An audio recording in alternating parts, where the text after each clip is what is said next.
now at the panel discussion segment of session 5, where we will be discussing perspectives from the environmental, social, and governance, or ESG domain.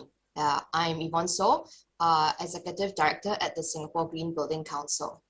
So let me reintroduce our 3 panelists who spoke earlier on topics ranging from sustainability, eco-villages to business models for net zero carbon. So we have Professor Erwin Viray from SUTD, Professor Paolo Vincenzo Genove from Zhejiang University, and Mr. Paolo Bevilacqua, Group Sustainability Lead for Frasers Property Limited, as well as the Vice Chair for the International Living Institute. So with the theme of our session being ESG focused, let's try to gain a deeper understanding of this topic and unpack ESG into its core components. So based on our audience profile, I think it would be apt for us to give greater focus to the E and the S in ESG. So with my first question to my panelist speakers, we know that ESG are non-financial factors that are increasingly being used as a system to measure the sustainability of an organization or a company.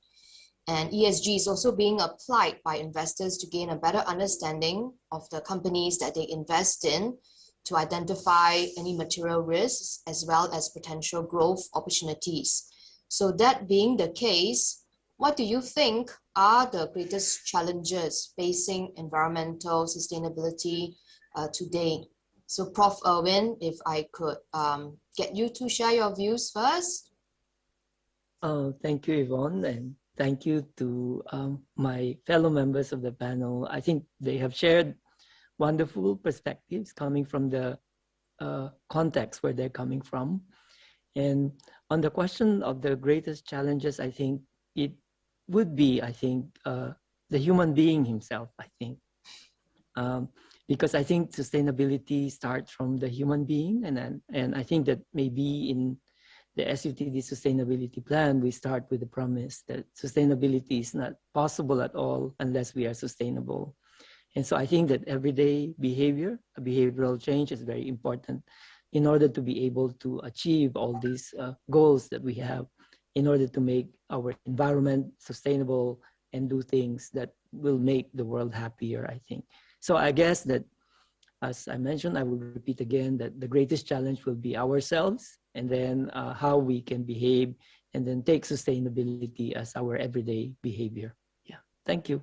Yep, so despite all the tools and all the solutions that we're trying to work with, I agree with you that the toughest one to change is the human being. Yeah. Mr. Paolo Bevilacqua, perhaps I could get your take on that, and what do you think are the greatest challenges when we look at the environmental aspect of ESG? Thanks, Yvonne, and yeah, thanks Professor Erwin and Professor Paolo for your talks as well. Look, I actually have to agree. I mean, I'm surprised, but I said it in my talk that the biggest challenge, as well as the biggest opportunity, is the attitude and mindset that we apply to solving the challenges ahead of us. I always say to my children, the one thing you can control is your effort and your attitude. And I really think this is the biggest challenge. But I think with that, we need to, as a sustainability profession, really provide people with the right information, knowledge, share our experience, and be there to support in building capability. So I think that's important. If I had to think of something non-human related, I would say the quality of the data in disclosing sustainability performance. We need to get, as you said, Yvonne, investors are increasingly driving this shift and the transition that is happening. And I don't feel the quality of data being disclosed is investment grade or anywhere near it at this point. So getting to investment grade data, equivalent to financial disclosures that are made by organisations, getting that for the relevant sustainability data in a consistent manner and a robust manner will be another big challenge. So consumers and investors alike can make really informed decisions. What do you think is the outlook on that data front? Do you feel more positive about it becoming better and clearer? Or do you think there is in fact more like greenwashing getting into this space? Just curious. Yeah, look, I think the challenge is Scope 3 data from our perspective that we're seeing. I think we have a reasonable handle on Scope 1 and 2, but we're seeing more organisations include Scope 3 data in their carbon inventories and footprints, and Scope 3 for the majority of organisations represents 80 to 90% of their total carbon inventory, and most of that data, in my opinion, is not investment grade. If you look at embodied carbon, it's not near investment grade. There's a lot of generic assumptions that go into calculating embodied carbon, and so that I think is the biggest challenge. Increasing environmental product declarations, improving life cycle analysis, and really getting greater access to data from many organisations that can then evolve and be used by other organisations to develop their own carbon inventories more accurately is probably I think something we're starting to see happen, but still has a long way. Yeah, that's true. Yeah, I know many parties are working on it. So yeah, I hope we will get there soon. Yeah, so Prof. Paolo, perhaps then I could turn to you. What do you see as the greatest challenges in the environmental thrust of ESG? Thank you very much. Thank you very much. On this point, I am, quite radical. So I don't want to be provocative, but it is the reality that I share after my study. So it's not directly my personal opinion.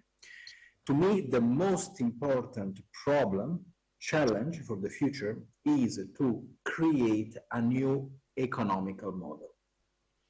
Because what I've noticed recently is one of the reasons of the environmental crisis, it is the neoliberalist economy. Because the neoliberalist economy, it's a problem. It's actually a problem. It's not my opinion. It is an opinion which I learned from Stiglitz. So the neoliberalist economy is a failure for the simple fact that it is a predatory economy. And there are several consequences, including the environmental crisis, but also friction in between countries and so on. Now, one problem that I have seen recently is that the green economy, the green stuff, it is simply a repackage of the old neoliberalist economy. So many corporations intend to take the old model and simply paint into green.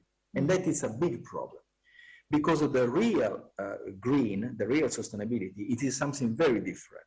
I repeat once again, it doesn't matter of eco-village or eco-district or green city and so on. It is a problem about how you create an economical model able to sustain that kind of strategies. So first, the big problem is throw away the mummified neoliberalist economy and find something else. What is the something else? I'm not an economist. That is the biggest challenge. You're talking about the challenge. That is the challenge that I propose. Find a new economical model. This is the first one. The second point is we are in front of a new age. And a few people realize that.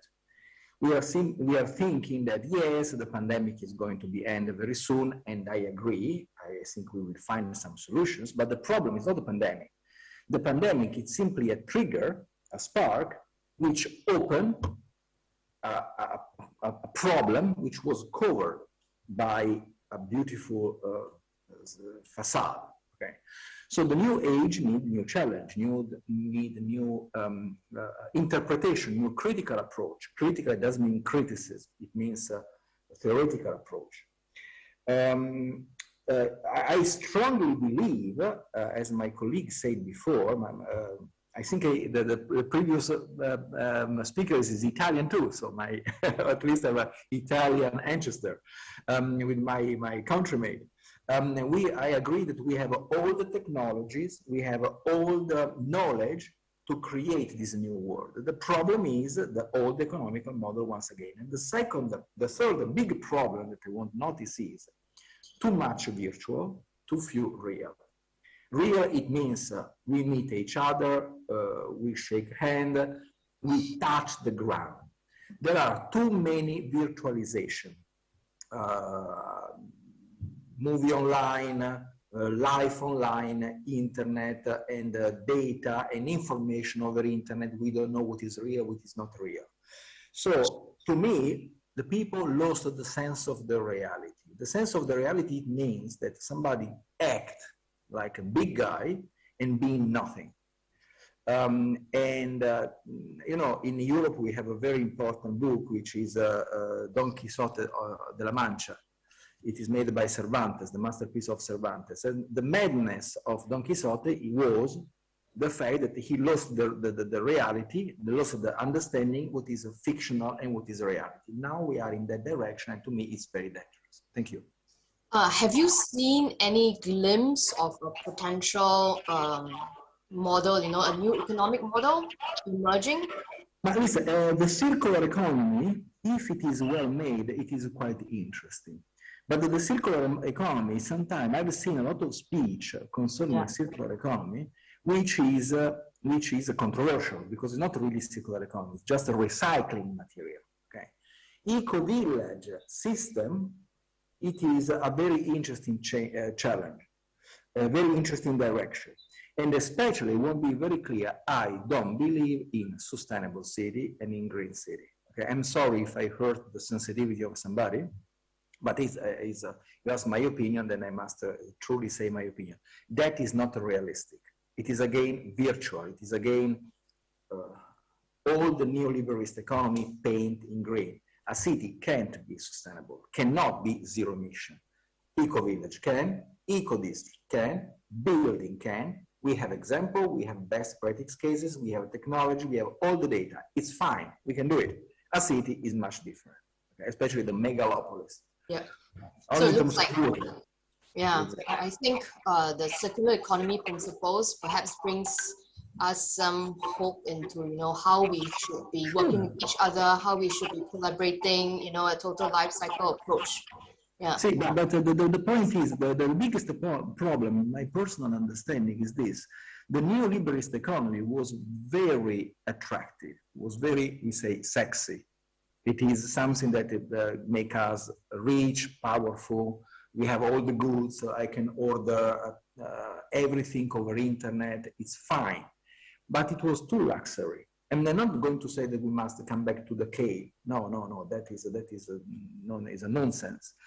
But the problem is we want too much. We have too much ambition.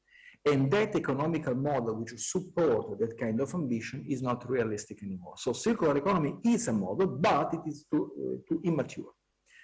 And especially we must bury the dead body of the old economy and say, it's fine, it is an old system, it is an ancien regime, and then there is something new. So Singapore is doing very well on this point. Singapore is a good model. But Singapore is a very special situation because everything is very organized, it has a good plan, it is a unique case in the world, I think. Okay, we shall not talk about Singapore. Maybe I move on now to the social aspect of ESG. So maybe if I can ask Prof. Erwin, I mean, the social aspect of ESG, I would say it's probably relatively newer and not so touched upon, especially in business circles, you know. So what do you think are the greatest challenges in addressing the social thrust in ESG, you know, whether from the business angle or even in the education, the SUTD, provides for students? How do you discuss this topic? I think that Professor Paolo also touched on, yeah, this very interesting, provocative challenge, I guess, on maybe inventing a new model. And then I think that maybe SUTD is actually the invention of a new model. It was created in 2009, starting from scratch. And so it created the model whereby we do things differently from the norm in other universities.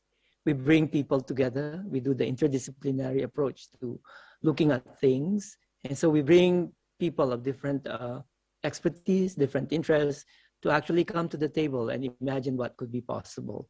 And so I think that maybe instead of a challenge, I think it will be one way to go forward to the future, to bring everyone to the table and imagine what could be possible for the future. And I think that nurturing the students to be the leader in this is very important, because of course we have to project 5 years from now, 10 years from now, and they're the ones who will be doing all these things, and it is also their future that they are building.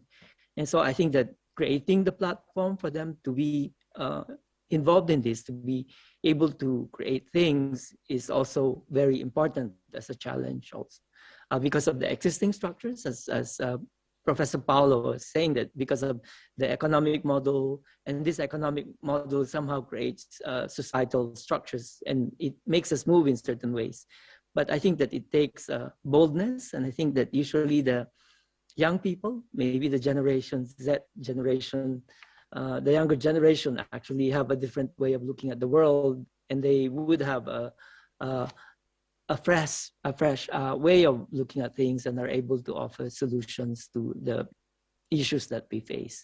And so I like it that Mr. Paolo actually shared the story at the beginning of his talk about his child, and then how the child felt about things that the child has seen, and what the child can imagine. I think that that is a very powerful way to overcome the challenges that we have. And so I think that it's important to nurture, and then also open opportunity by the platforms, and to have an open mind in all these things.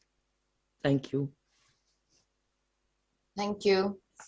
So maybe if I turn to you, Mr. Paolo, you're from the private sector, you're a business. How do you address the social aspect of ESG? Look, the social aspect for us is, you know, as I said in my talk, we really exist as a developer to create belonging. The reason why people aspire to kind of live somewhere, and what makes them feel good is when they feel like they belong. And so traditionally as a developer, you feel like you're responsible for the hardscape, you know, the buildings and the roads, and putting some parks in and whatever else. But you need to do that well. But ultimately, you're trying to create a genuine sense of belonging for the people that will come to that community. A community doesn't exist otherwise. So from my perspective, you know, how do the social aspects for that are around the programs we put around connecting communities, you know, understanding the local needs, social needs of the communities we're creating, whether that's around education needs, other social programs, you know, skills that the community needs. But I think this challenge around social sustainability is a challenge of, you know, reskilling and retooling the vast majority of the population of human nature. So, you know, we've done it before. I mean, we saw how quickly we can respond, and individual nations and collectively, even during COVID, and how quickly we could respond to some of those challenges. We've seen it in warlike scenarios, whether they're good or bad. You see the ability for nations and large groups of people to react and retool, reskill. This is really the biggest social challenge. So for us on a community level, it's about empowering people, creating belonging. I think on a broader level, the social challenge is around skills and development. I guess on a related note, when we talk about making a difference to communities and having an impact, how do you measure that? You know, I think for environmental side, there's been quite a lot of efforts being put into measuring it, but do you face a challenge in, you know, measuring the impact of all the efforts that are being put in to uplift, you know, the social trust in ESG? And I suppose I will put this question also to Prof. Paolo, because there was a lot of mention about eco-villages and all the initiatives, but, you know, how do we actually measure that social impact? Yeah, but Mr. Paolo, maybe you could go first. Yeah, I mean, some of the customer metrics we use are around net promoter scoring, for example, and really understanding our customers, their ability to, you know, or their desire to want to engage with us as a customer and continue to engage with us, you know, on future projects and communities. But also we have, you know, a range of community development programs that we monitor. We look at some health and wellbeing outcomes related to projects. So we're measuring things like, you know, walkability. We're measuring things related to urban heat island and really starting to understand, you know, how, I guess, friendly our communities are in cases of extreme heat or extreme weather. We're trying to build the resilience of communities, both from a physical perspective and from a social perspective. So communities, you know, people within our communities have those connections. So the measurement around social aspects is still challenging, in my opinion. I don't think there are good accepted metrics. But I think it's really in that space of resilience that will be increasingly important that we're looking to. Yeah, well, I think it's good that it's been, I guess, translated into like design guidelines and metrics and like outcomes, right? Of, you know, these practices that have been put in to benefit people. Yeah. I don't know, Erwin, you were nodding your head. Did you have something to say about this before I invite Prof. Paolo to like give his take on it? Yes, it's very true that it's actually opening that opportunity for, especially maybe in terms of the university, for the students to do these things. And usually the students themselves would actually take up that thing. They have the initiative to, they would usually do it on their own. And I think that is very important. And by providing and supporting these opportunities, I think that we encourage it. And then, of course, in terms of the measurement, I think that it's an ongoing process and seeing how we can actually look at the context, look at how it is related to the bigger context also to be able to make a more nuanced and also appropriate measure to all these on how successful it is and then how maybe there are failings or certain shortcomings and then how we can address the shortcomings. So I think the university, of course, has a lot to do on this, and by providing the courses and providing the opportunity for the students to be engaged with the world. Yeah, I think businesses do look to the research community also to provide, you know, the information for them to make informed decisions, and especially into investments. Yeah, yes, so, because just now, like as Mr. Paolo was saying, it's the quality of the data that you have. And I think that in order for you to make a very informed and a very good decision, it also depends on the data that you have. So how you interpret the data would also be dependent on the quality of the data that you have. So I think that the university or the research centers would have that duty to actually make sure that the data is a good quality data. Yeah. Then maybe if I can turn to you, Prof. Paolo, how do you measure social impact? That is a question that I thought for a long time, and I don't find any good answer, frankly speaking, because of in my personal understanding, the key question, the key point is that we are in front of a new kind of society. Okay, now I'm 53 years old, and I find a really large gap in between people who are in the 20s and myself, simply because I'm thinking the society in a very different sense. So I was growing in Italy in the 1980s, and that kind of society doesn't exist anymore, with many values. I don't want to quote because now become a little bit sensitive. So first point is new society. A new society have to be considered in a completely new terms. And this kind of social impact, to me, it is an open question, shall we say, an open question, because we are still not very clear about what is the social qualities, what is the value, the core value of this new society. So this is in terms of general understanding of the question, of the problem. So first of all, we need some, I don't think we need only quantitative measurement.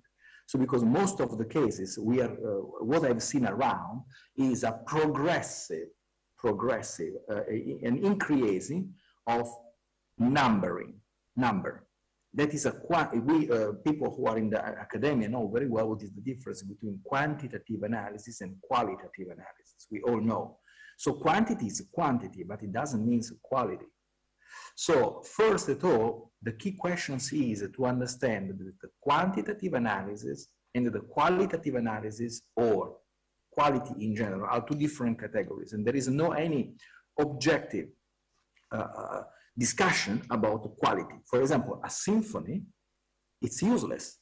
Music is completely useless, or a painting is no use, but it is still some value that the people share very much.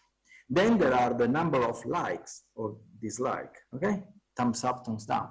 But that is number still, and it doesn't mean that it is something which is concrete. For example, it is a very famous sentence, by the way, from an Italian scholar, and said that the science is not a democracy. So what is the idea of democracy? The majority win. But science is not a democracy, because the opinion of a single scholar can win against the opinion of the rest of the world.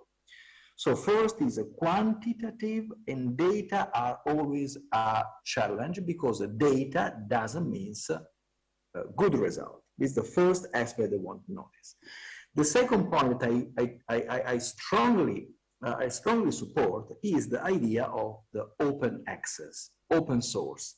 This is why my last slide is about the open source software, like GNU system and Linux. Because that kind of society, which is a very strong reality on the platform, is probably one of the key directions for the future. For example, you're discussing about the sharing information, online community. Well, the online community about the open source is quite strong. For example, there are a lot of platforms where there is a social discussion. And all this social discussion, it is open source. Open source said, I don't want to have any profit for myself, but I donate what I know, what I can do on the community. And then the community itself grows. That to me, it's a very, very strong point for the future. And that is the direction where we should go. Thank you. Okay, that's interesting. Yeah, about striking a balance between like popularity or popular votes versus individual expert opinions as well. And your point about future is it's something I want to take up on.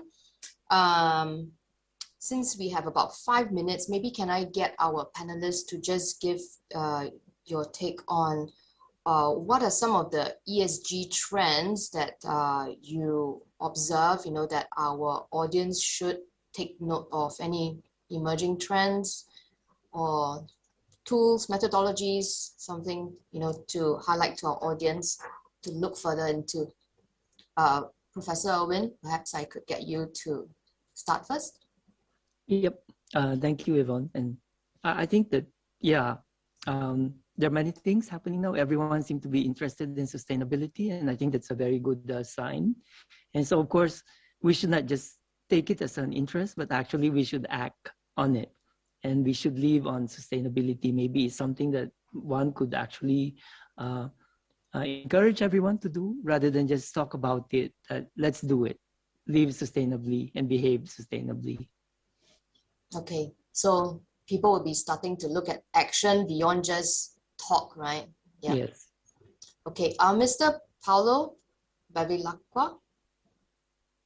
Look, I think some of the trends, the ones I've touched on earlier in my talk, but I mean, I think we're going to see increasing pressure on corporate boards as well as government leaders to really understand ESG better and build their skills and capability. I think it's inevitable that regulation will have to increase. You know, we're seeing in some markets that there is a real lack of regulations around some of the key ESG issues we've spoken about, in particular carbon. And so that's going to happen. I think that, to my point about more robust reporting standards and more credible disclosures, I think that's going to be something that will be a key trend. And probably the last one will be around net zero commitments and pledges.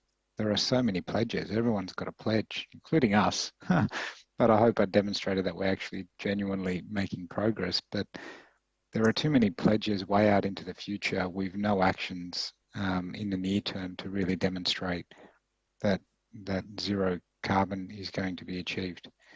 And that to me is really concerning. And I think in the investor and a broader kind of market, customers as well, will really start to challenge those. Yes, I agree. Thank you. And perhaps then I will turn to you, Prof. Paolo, for some closing advice for our audience on ESG trends that we should be taking note of. The point is still the same. We should definitely, I strongly support the idea of science. Everything has to be very scientific, which is not necessarily related on data. So, and this kind and technologies. We also need to consider critically those kind of technologies. So for me, the very key basis is science, technology as a tool, and indicators or various nature have to be critically interpreted. This is, for example, data itself means nothing. People who are expert in data analysis, they know very well this point. So the key question is in which way we can use those kind of analytics. And again, I believe that is a qualitative process. So the goal of sustainability, the indicators, all these kind of platforms, social discussion, that is absolutely fundamental. So I strongly support this idea, and I think people are very aware of that. The key point is science, because there are a lot of data which can be interpreted in the wrong way. For example, conspiracy theory. That is a case where there are a lot of strange discussion about taking data, taking measurement, social discussion, but then the result is wrong. So to me, I know I'm talking very general, but I think the problem have to be considered in a general point of view. So to me, a critical interpretation, critical approach is quite important. There are, we repeat, zero emission building, green, everything. We have everything, but the key point is finally the result is going wrong. So to me, we must take back our sense of humanity and understand what is really truly human, and then take all this data and this science and direct into the humanity. That is my point. Thank you. Okay, thank you very much. And thank you to all three of you for a very good panel discussion. And if I may just sum it all up in one sentence, it's about taking action at the human level that is based on science. Yes. Okay. So I'm afraid that we have pretty much run out of time, and I will need to end this morning, and it's now gone into the afternoon session.